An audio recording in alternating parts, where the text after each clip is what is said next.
अब मुझे private university में जाना चाहिए या मुझे गवर्नमेंट यूनिवर्सिटी में जाना चाहिए या मुझे एनएलयू में जाना चाहिए। बहुत सारे सवाल मन में आ रहे हो कि जो भी बच्चे आफ्टर क्लास 12th लॉ करना चाहते हैं, वकील साहब बनना चाहते हैं, जज साहब बनना चाहते हैं, कॉर्पोरेट लॉयर्स बनना चाहते हैं, तो तैयारी कैसे करें? कौन से पेपर हमें देने चाहिए? भाई क्लास 12th के बाद मुझे भी लॉयर बनना है, पर कैसे?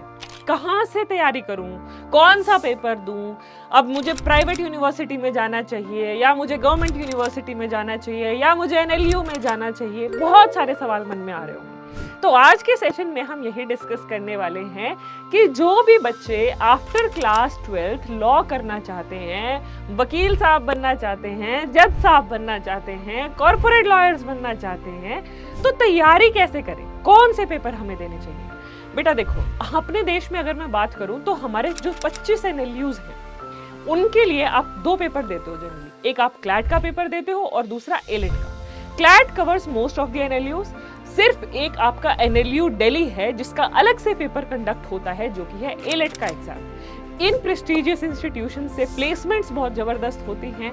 कई बच्चों को ये जरूर कंसर्न लगता है कि मैम फीस बहुत ज्यादा है, कि एनएलयूज में हम इतनी फीस कैसे पे करेंगे। बट अगर आप ये देखो, अगर आप एक बार को फीस ज्यादा पे कर रहे हो जिसके लिए आप लोन भी ले सकते हो, एक बार फीस पे करने के बाद जो आपकी जबरदस्त प्लेसमेंट होने वाली है, एक चुटकी में आप सारा लोन उतार दोगे। ठीक है, सो वो आपके लिए एक ऑप्शन है। आप एनएलयूज में जा सकते हो, वहां से जबरदस्त लॉयर्स बन के निकल सकते हो। दूसरा आपके लिए ऑप्शन है, इसके अलावा अलग अलग स्टेट लेवल पर भी different universities law entrance test conduct करती हैं। जैसे अगर मैं पंजाब यूनिवर्सिटी चंडीगढ़ की बात करूं तो वो PUCET का एग्जाम कंडक्ट करते हैं। एक एग्जाम कंडक्ट होता है स्लैट का। ओपी जिंदल यूनिवर्सिटी है, वो अपना एग्जाम कंडक्ट करती है। MHCT के एग्जाम के बारे में तो सबने ही सुना होगा कि महाराष्ट्र में जितने भी सरकारी लॉ कॉलेजेस हैं उनमें अगर आपको एडमिशन लेना है तो उसके लिए आपको MHCT के एग्जाम में अपेयर होना होगा। और वो जो कॉलेजेस हैं वो आप उनको किसी भी तरीके से कोई कम नहीं समझ सकते हो।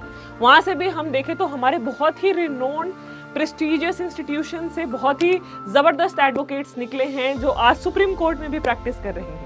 तो स्टेट लेवल पर भी लॉ एंट्रेंस एग्जाम्स हो सकते हैं, उनमें आप अपेयर हो सकते हैं और आप डेफिनेटली अपना लॉयर बनने का सपना पूरा कर सकते हैं। एक और जो इसके अलावा ऑप्शन बचता है वो है CUET UG का एग्जाम। यानी कि वो होता है जितनी भी हमारी सेंट्रल यूनिवर्सिटीज हैं, जैसे BHU है, बनारस हिंदू यूनिवर्सिटी है, ऐसी जो हमारी सेंट्रल यूनिवर्सिटीज हैं, आप अगर वहां से लॉ करना चाहते हैं, यानी कि बहुत ही कम मिनिस्क्यूल अमाउंट ऑफ फीस पे करके आप अच्छे से इंस्टीट्यूशन से लॉ की डिग्री लेना चाहते हैं तो आप CUET UG का एग्जाम दे सकते हैं। उसके थ्रू आप जितनी भी हमारे सेंट्रल यूनिवर्सिटीज हैं हमारे देश में, उससे लॉ करने के लिए एलिजिबल हो जाएंगे और फीस बहुत कम देनी पड़ेगी आपको और बाद में प्लेसमेंट्स भी आपको बहुत अच्छी मिलेंगी।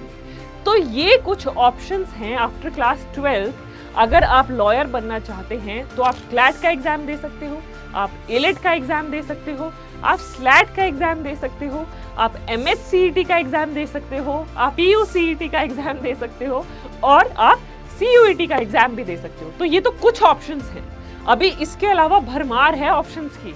ये तो मैंने कुछ ही ऑप्शंस आपके सामने रखे हैं। अब इन सब ऑप्शंस के अलावा आप लोगों की कुछ और कंसर्न हो, कुछ और डाउट्स रह गए हो, आप किसी एक पर्टिकुलर कॉलेज के बारे में जानना चाह रहे हो, तो do let me know in the comment section.